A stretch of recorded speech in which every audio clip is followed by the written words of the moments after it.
Ito yung mga ulam na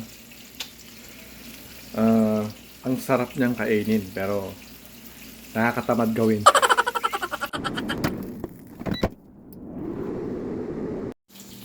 So ayan, karaniwan kasing ginagawa sa tortang talong.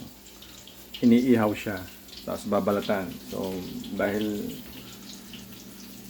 nasa ano na tayo, panahon na tayo ng mga nangungurakot.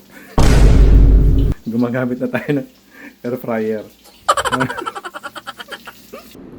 So ayan, after mo maihaw, babalatan mo lang yan. O, di ba?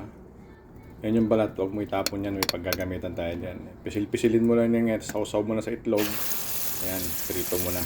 Yung mga mabilis lang. Ayan na siya ngayon. Diba? Tortang talong na. Yun! Oh. Tortang talong. Diba? Kasi ito yung mga balat.